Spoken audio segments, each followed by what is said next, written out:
Вести на Канал 8, добар ден. На 490 граѓани кои годинава завршија курс по странски јазици и информатика, денеска им беа врачени дипломите. Општината веќе 5-та година поред им пружа шанса на лицата кои немале привилегија да ги научат јазиците во редовната настава, преку бесплатните курсиви да го натополнат пропуштеното. Активноста на општината за спроведување на бесплатни курсеви по странски јазици и информатика одлично е прифатена кај кочанските граѓани. Заинтересираноста и годинава беше голема. Од вкупно 490 граѓани кои ја искористија можноста да се надоградуваат, 90 се од курсевите по информатика. Изненадувачки висока бројка на заинтересирани за изучување на германскиот јазик, над 180. Денеска свечено им беа доделени дипломите. Таквата пракса е од повеќекратна корист, заради тоа што нашите сограѓани се запознаваат со елементарните работи, еве конкретно овде во информатиката, со компјутерот без кој што не можеме да живееме нити во образованието, нити во работата, нити во фамилијата, а оние другите кои што се за јазиците барем ги имаат основните елементарни познавања за јазиците. Општина Кочани ќе продолжи со ваквите акции понатаму и во текот на наредната учебна година ќе ги продолжиме истите тие курсеви и во колку има интерес кај нашите сограѓани и некои други такви активности ќе имаме во интерес на граѓаните на општина Кочани. Поголем број од возрастните ученици во гимназијата годинава за прв пат беа од редовите на кочанската полиција. Директорот Димитриев им се заблагодари за соработката и за реализираните проекти за регулирање на сообраќајот и безбедноста на учениците, како и за безбедно спроведување и организирање на матурската вечер. Ние работиме на планот на засилување на комуникацијата помеѓу полициската станица и вработените и учениците, и тоа дава резултати. Јас сум среќен што и оваа година успеавме да дадеме скромен придонес во реализирање на наставата по информатичка технологија со група од 26 курсисти кои што сите успешно го завршија почетниот курс и на покажувањето на одговорните во полициската станица веќе ги применуваат тие знаења на работните места, што особено не радува во овој момент. Дипломите за завршен курс по англиски јазик им беа врачени на возрастните ученици од основното училиште Свети Кирил и Методи. Завршен курс по англиски јазик и курсот помина во многу добра атмосфера. Благодарност до нашата професорка Надица Петрова, која вложи се да не научи нешто повише од англискиот јазик. Значи, многу сме задоволни од курсот, веруваме дека и во иднина ќе продолжи курсот да екзистира. Ние сега завршивме 4-ти степен курсот по англиски во основното училиште Кирил и Методи. И јас сум задоволен од посета на овој курс. Тоа е нешто што ќе ни треба во иднина во секојдневниот живот, затоа што тенденцијата е сите да знаеме англиски јазик за да можеме повеќе да шетаме по светот. Во основното училиште Малина Попеванова им беа врачени дипломите на курсистите по германски и англиски јазик. Ова беше вториот курс и сме многу задоволни што после 40 години седнахме во ученичките клупи и доста научивме. Мислам дека научивме барем да идеме во странство, да можеме да го кажеме тоа основното. Јас имав многу задоволство, бев многу задоволна од професорите, пошто имам син во Германија и кога идам там можам да ги разберам што зборуваат и они се задоволни на мене, пошто знаат дека нешто можам да им кажам од моја страна на германски. Многу сум задоволна од професорот и се надевам дека до година ќе продолжам со третиот курс, бидејќи го сакам германскиот јазик и мислам дека ќе ми треба за воиднина. Од курсевите по англиски годинава се изучуваше 4-ти, 5-ти и 6-ти степен, по германски 2 и по информатика 3 степен. Неколку работни средби со гости од земјава и странство имаше градоначалникот Ратко Димитровски. Во својот кабинет се сретна со представници на позната германска компанија заинтересирана за инвестиција во Кочани. Според Димитровски станува збор за голем инвестициски зафат, чии детали ќе бидат обелодените откако работите ќе се официализираат, а се очекува тоа да биде многу брзо. Инвестицијата би требало да внесе позитивна енергија на локалната економија, изјави кратко по средбата градоначалникот Димитровски. Представници на компанија која стопанисува со водите во Турција е заинтересирана за соработка со нашето водостопанство. На денешната средба со градоначалникот Ратко Димитровски била изразена подготвеност да се помогне во реформирањето на системот за водоснабдување на површините со ориз. Во кратка посета на општина Кочани беше и министерот без ресор во владата на Република Македонија, Неждет Мустафа. На средбата со градоначалникот Димитровски беа разменити мислења за реализацијата на инфраструктурните проекти во ромското мало во Кочани и поддршка на програмата од декадата на ромите.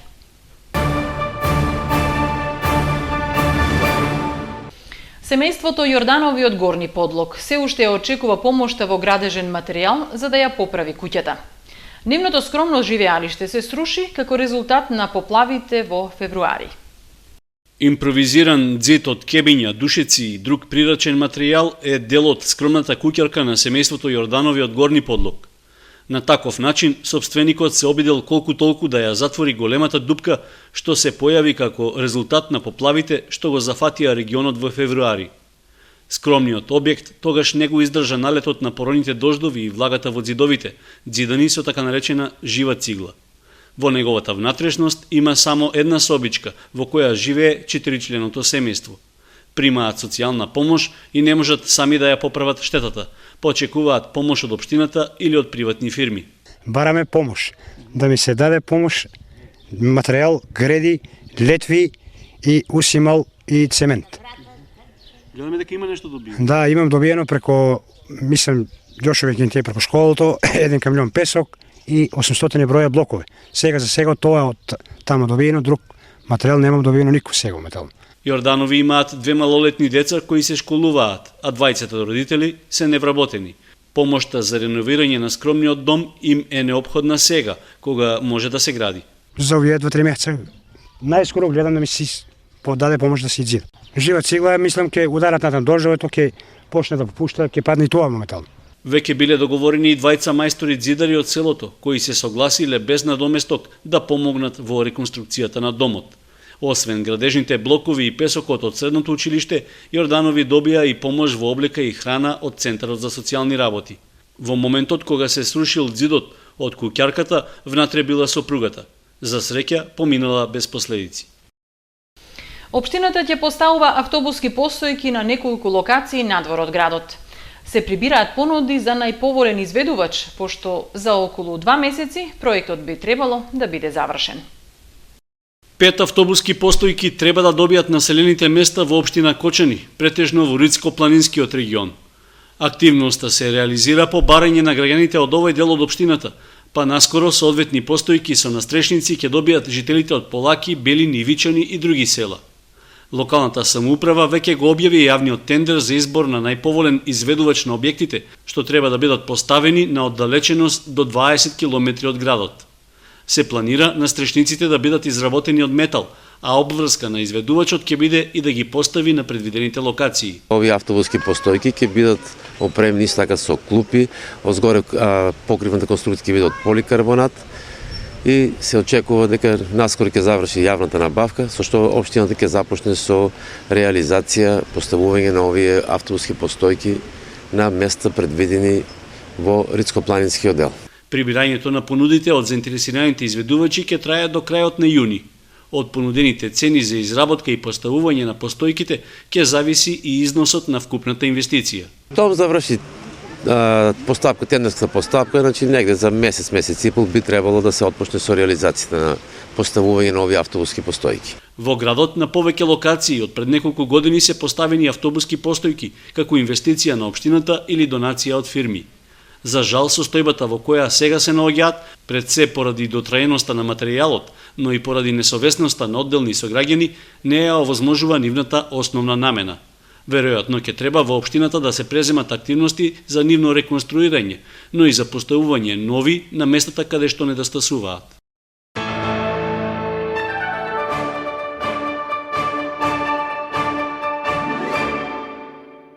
Кочанската локална самоуправа продолжува со проширувањето на сопствениот возен парк. По неодамнешната набавка на 2 нови автомобила, сега на јавен тендер бара добавувач за скутер. Скутер со зафатнина на моторот до 50 кубни сантиметри ќе набави општина Кочани. Ќе се користи за потребите на општинската администрација, а ќе биде дел од обновениот возен парк. Заради транспарентност на набавката, локалната самоуправа минатиот месец објави јавен тендер во кој се наведени техничките детали што треба да ги содржи возилото. Покрај определената зафатнина се бара моторот да биде со јачина од 3,5 киловати, односно нешто над 4 конски сили. Освен стандардната опрема, во набавката влегува и специјален куфер за скутерот, отворена кацига со преклоп, церада, односно покривка за моторот и комплет брава за заклучување на резерварот и седиштето. Исто така, понудата треба да содржи и гаранција во рок од 1 година. Во тендерот не е нагласена марката или моделот што се бараат, но со оглед што набавката е со процената вредност до 5000 евра, може да се заклучи дека ќе се оди на опција за повисок квалитет и издржливост на скутерот. Тендерот за набавка заврши во вторникот и на него како понудувач се пријавила само една фирма. По разгледувањето на понудата и елаборацијата на доставените технички детали, ќе се знае дали истата ќе биде прифатена и ќе се склучи договор за набавка или ќе се оди на нов тендер.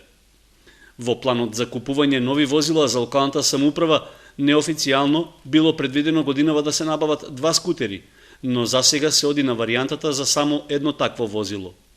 Минатиот месец, возниот парк на општината беше проширен со уште 2 нови автомобила. Набавени беа малолитражни возила од пониската класа, од кинескиот произведувач Лифан, за што од буџетот беа издвоени околу 12.000 евра. Заедно со минатогодишната набавка на репрезентативниот модел Volkswagen Passat и возилата што се користат од порано, сега локалната може да се пофали со задоволителен возен парк, што би требало да одговори на потребите на општинската администрација.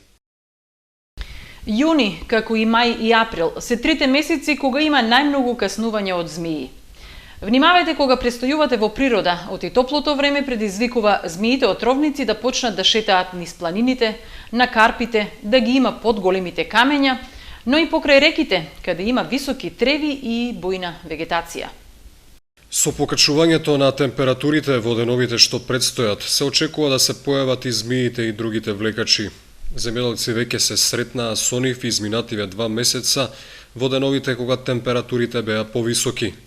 Најмногу ги имаше по течението на Брегалница и пред се на повисоките планински места во околината. Биолозите предупредуваат дека треба да се има предвид од змиите се влекачи кои се плашливи по природа, не ги напаѓаат луѓето и препорачуваат да не се задеваат. Лекарите пак препорачуваат рекреативците кои планират да бидат повнимателни и доколку им се случи да бидат каснати, да не ги фаќа паника, туку веднаш да се јават на лекар и да го примат против отровот. Според нив, превентивно треба да се имобилизира просторот со лесно подврзување над каснувањето. Антивитеринумот, односно серумот антиотров, треба да се употреби во рок од 24 часа. Во моментов го има во доволни количини.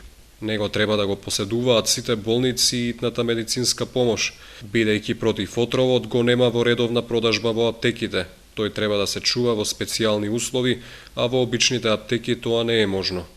Со против отрови треба да бидат обезбедени и припадниците на граничната полиција, како и војниците, особено кога се на терен. Македонија е една од ретките земји во светот каде според биодиверзитетот регистрирани се 16 видови на змии. Тоа е околу 76% од вкупните видови на змии во светот, а во Кочанско од змиите отровници може да се сретне поскокот, а од останатите исклучително застапен е смокот. Со покачувањето на температурите се очекува да се појават и останатите влекачи кои екзистираат на ова подземје, како и други опасни инсекти. Од особено значење заради безбедност во урбанизираните места е редовно да се коси бујната вегетација.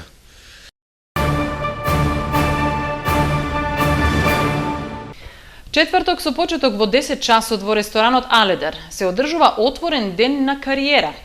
Настанот е замислен како саем за вработување, каде на едно место ќе се сретнат социјално исклучените од една страна и представници на институциите и бизнис секторот од друга страна.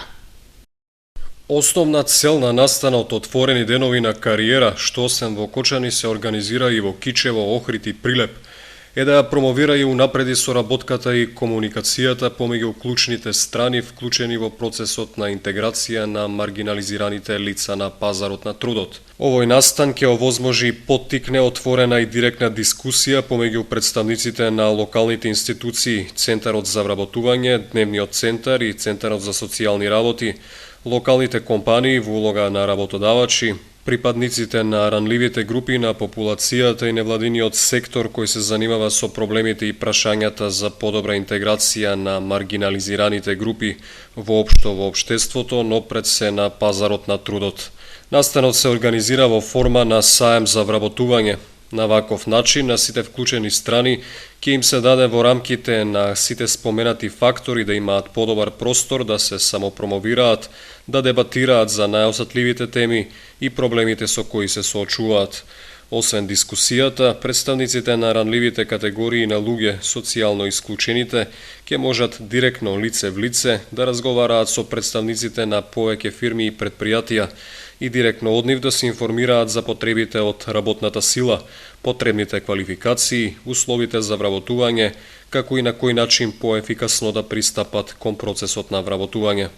Потребата од овие настани произлезе од наодите од теренската активност, како и анализите што ги спроведе проектот Поттикнување на социјална инклузија и инклузија на пазар на труд, кои укажуваат дека комуникацијата и меѓусебната соработка помеѓу двете страни е на ниско ниво. Светскиот ден на животната средина, 5 јуни, во државата се одбележува преку песни, едукативни игри и пораки за здрава околина. Во Кочани денот остана неодбележан.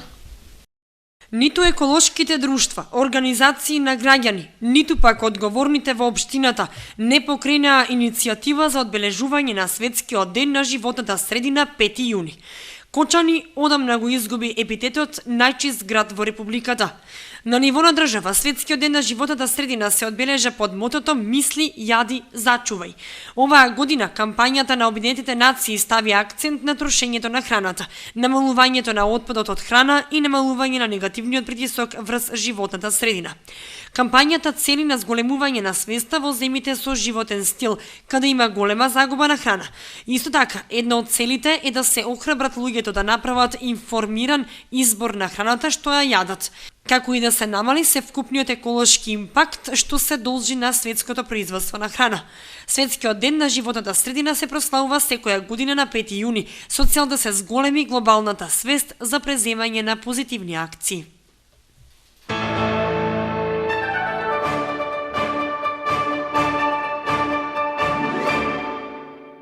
Ева на Македонија ги известува граѓаните дека ќе има прекин во снабдувањето со електрична енергија во Виничко. Без струја в четврток, 6 јуни, ќе останат корисниците од село Калиманци. Прекинот ќе биде во периодот од 9:30 до 15 часот и 30 минути.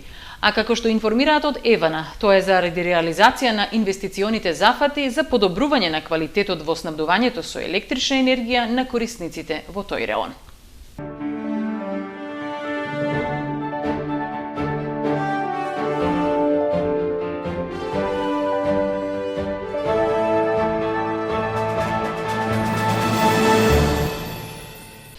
Стигнавме до спортот. Екипата на Малина Попиванова триумфираше во женската кошаркарска лига. Со тоа заврши уште една сезона во Општинската училишна лига, која има за цел афирмација на спортот меѓу младите. Крај на сезоната и во женската кошаркарска лига, во директен дуел за првото место одлучува екипите на Малина Попиванова и Свети Кирил и Методи. И овој последен надпревар покажа дека се работи за две екипи изедначени по квалитет. А потврда на тоа беше нерешениот резултат во регуларниот дел од надпреварот 21:21. Во продолжението од 5 минути, спортската среќа им беше наклонета на кошаркарките од Малина Попиванова, кои забележаа тесна победа од 23:22. Доделувањето на наградите за најдобрите две екипи во машка и женска конкуренција, како и најдобрите поединци, е предвидено за четврток со почеток во 18 часот и 30 минути во новата спортска сала во дворот на основното училиште Никола Карев. Кај момчињата, како што е познато, триумфираше екипата на Свети Кирил и Методи.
следевте вестите на Канал 8, ви благодариме за вниманието. Довидување.